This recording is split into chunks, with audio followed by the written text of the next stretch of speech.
በቂያማ ዕለት አላሁ ሱብሓነሁ ወተዓላ ራሱ ቀጥተኛ ባላንጣና ጠላት የሚሆንበትን ሰው ያውቃሉ። ኃያሉ ጌታ አላህ ራሱ እኔ የዚህ ሰው ጠላት ነኝ ብሎ አውጇል። ይህ ሰው ዝሙት የሰራ ወይም የሰረቀ ሰው አይደለም፣ ይልቁንስ የሰራተኛ ላብ የበላ ሰው ነው። ቢስሚላህ አልሐምዱሊላህ ወሰላቱ ወሰላሙ ዐላ ረሱሊላህ ሰለላሁ ዐለይሂ ወሰለም። አማ በዕዱ ፈሰላሙላሂ ዐለይኩም ወረሕመቱሁ ወበረካቱሁ። ውድ የዘር ቲዩብ ተከታታዮች እነሆ ዛሬ በአላህ ፍቃድ እጅግ በጣም አስፈሪና ጥንቃቄ ሊደረግበት ስለሚገባ ጉዳይ እንነጋገራለን። እርሱም ሰራተኞችን አሰርቶ ክፍያቸውን መከልከል ስላለው አደጋ ይሆናል። እንደሚታወቀው ብዙዎቻችን በቤት ውስጥ ሊሆን ይችላል፣ በንግድ ድርጅት ሊሆን ይችላል፣ እንዲሁም በቀን ስራ ሊሆን ይችላል ሰራተኞችን ቀጥረን እናሰራለን። ታዲያ ውዱ ነቢይ እነዚህን ሰራተኞች አሰርቶ ሲያበቃ ክፍያቸውን የሚያጓትት ወይም የሚከለክል ሰው የሚያጋጥመውን አደጋ እንዲህ ሲሉ ተናግረዋል። መልእክተኛው ዓለይሂ ሰላቱ ወሰላም ምን ይላሉ? ቃለ አላሁ ተዓላ ሰላሰቱን ሶስት አይነት ሰዎች አነ ኸስሙሁም የውመል ቂያማ ባላንጣቸው ወይም ጠላታቸው የምሆነው እኔው ራሴ ነኝ ይላል ጌታችን ተባረከ ወተዓላ። ከነሱ በተቃራኒ ሆኜ የምከራከረው ወይም ባላንጣ የምሆነው እኔው ራሴ ነኝ ይላል። ሁለቱን ከጠቀሱ በኋላ ሶስተኛ የተጠቀሰው ሰው ምን አይነት ሰው ነው? ወረጁሉን ኢስተእጀራ አጂራ ወረጁሉን አዩ ሸኽሲን ማንኛውም ሰው ዘከረን ካነ አው እንሳ ማለት ነው፣ ወንድም ይሁን ሴት ማንኛውም ሰው ኢስተእጀራ አጅራ ማለት ዓቀደ ኢትፋቅን መዐ ሸኽሲን ከአንድ ሰው ጋር ውለታን ስምምነትን የወሰደ አካል ነው። ሊያቁመ ቢዐመል ሙዐየንን ሙቃቢለ ማል በገንዘብ ምትክ ቢማና ገንዘብ ሊሰጠው የሆነ ስራ ሊሰራለት ከሆነ ሰው ጋር ውለታ የተዋዋለ ሰው ስምምነት ያደረገ ሰው ነው አሉ።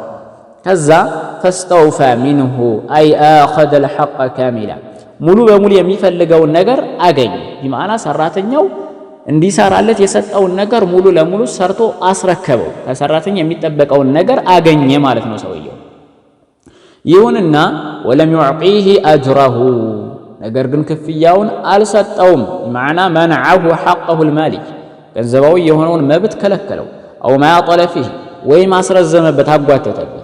አው ነቀሰ ሚንሁ በዕደ ተዕቢህ ከደከመ ከለፋ በኋላም የሚገባውን ክፍያ ቀንሶ ሰጠው። ቢማዕና ይገባው የነበረው ገንዘብ እያለ ከዛ የወረደ ዋጋ ቀንሶ ሰጠው ማለት ነው። ቀነሰበት፣ በቃ ከተስማማበት ቀነሰበት። ይህ አይነት ሰው አላሁ ተባረከ ወተዓላ የውመል ቂያማ ባላንጣ ከሚያደርጋቸው ሶስት ሰዎች ውስጥ አንደኛው ነው። ይሄ አካል ሰራተኛን አሰርቶ ክፍያውን የማይሰጥ ሰው አላሁ ተባረከ ወተዓላ የውመል ቂያማ ጠላት አድርጎ ከሱ በተቃራኒ ሆኖ ከሚከራከራቸው ሰዎች ውስጥ የሚመደብ አካል ነው። ናም አላሁ ተባረከ ወተዓላ ከሁሉም የተበደሉ ጎኖች ነው የሚሆነው፣ ከተበደሉ አካሎች ጋር ነው የሚሆነው። በተለየ መልኩ ግን ይህ አካል የተጠቀሰው ለምንድን ነው? እጅግ በጣም ትኩረት እንድንሰጠውና አንገብጋቢ ጉዳይ መሆኑን እንድናቃ አላህ የተበደለን አካል ሁሉ ከጎኑ ሆኖ ሐቁን ያስመልስለታል። በተለየ መልኩ ግን ከነዚህ በተቃራኒ ቢማዕና ሰራተኛን አሰርቶ ክፍያ ከማይፈጽሙ ሰዎች በተቃራኒ ሁኜ ለሰራተኛው መከራከረውና ሐቁን ማስመልሰው እኔ ራሴ ነኝ ያለው እጅግ በጣም ትኩረት እንድንሰጠው በሚል ነው ማለት ነው። አደገኛ መሆኑን አውቀን እንድንጠነቀቅ ነው። ስለዚህ ጠቅላላ ስናደርገው የሐዲስ ክፍል እንግዲህ በደል ሰራተኛን አሰርቶ የሚፈለገውን ጥቅም ከሰራተኛው ካገኙ በኋላ ለሰራተኛው ክፍያ መስጠትን ወደኋላ የሚያደርጉ ወይም ጨርሶ የሚከለክሉ የሆኑ አካላቶች የውመል ቂያማ አላህ ባላንጣቸው መሆኑን የሚጠቁም ነው። አላህ ለአንድ ሰው ጠላት ሆነ ማለት ደግሞ ያ ሰው በዱንያም በአኺራም የጠፋ ሰው መሆኑን ያሳያል። ጠይብ ስለዚህ እጅግ በጣም ጥንቃቄ ማድረግ መቻል አለብን ማለት ነው። ሰራተኛ የሚያሰራ ሰው የሰራተኛውን ክፍያ ወዲያውኑ ሊሰጥ ይገባል። ሊቀንስበት ሊያጓትትበት አይገባም ማለት ነው። ጠይብ ከዚህ ጋር በተያያዘ እንግዲህ እስልምና የሰራተኞች መልካም መሆንን በተመለከተ በርካታ መልእክቶችን ይዞ መጥቷል። ለምሳሌ ከአቅማቸው በላይ እንዳናሰራቸው፣ ካሰራናቸው ስራው አንገብጋቢና የማይቀር ከሆነና ከሰጠናቸው ስራውን እንድናግዛቸው አላሁ ተባረከ ወተዓላ በመልእክተኛው አንደበት ነግሮናል። መልእክተኛው ዓለይሂ ሰላቱ ወሰላም ምን ይላሉ?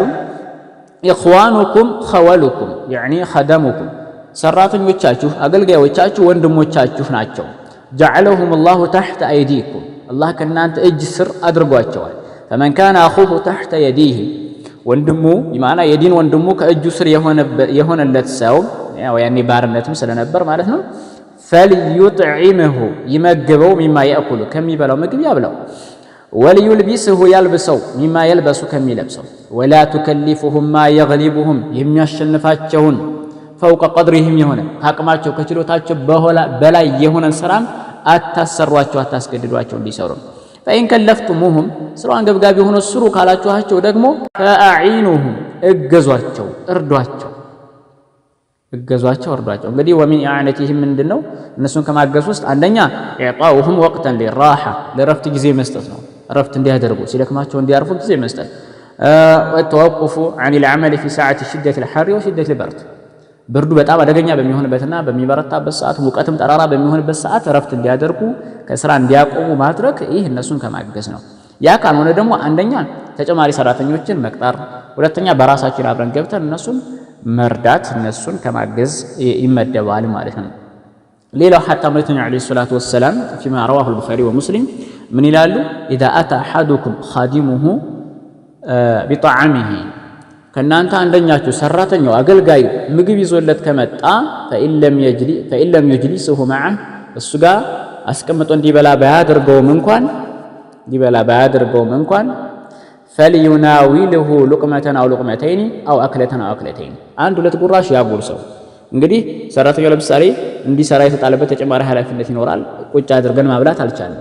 ስለዚህ ቁጭ አድርገን ማብላት ባንችል እንኳን ራሱ ሁለት ጉራሽ አንድ ጉራሽ ማጉረስ እንደሚገባ መልእክተኛው ዐለይሂ ሰላቱ ወሰላም እየጠቆሙን ነው። ሌላኛው መደብደብ መስደብ እነሱን የለብን። ከነሱ ሐቆች ውስጥ ይማና ከሰራተኛ መብቶች ውስጥ አንዱ ምንድነው? አደሙ ሰቢሂ ወሸትሚሂ ወደርቢሂ ነው። ሰራተኛውን አለመሳደብ፣ አለመደብደብ፣ አለማነወር እነዚህ ከሰራተኛ መብቶች ውስጥ አንደኛው ነው። አቡ መስዑድ አልአንሳሪ ረዲየላሁ ዐንሁ ምን ይላል? ለኔ የሆነን ባሪያ እየደበደብኩ ነበርና ፈሰሚዕቱ ሚን ኸልፊ ሰውታ ከኔ ጀርባ የሆነ ድምፅን ሰማሁ ይላል።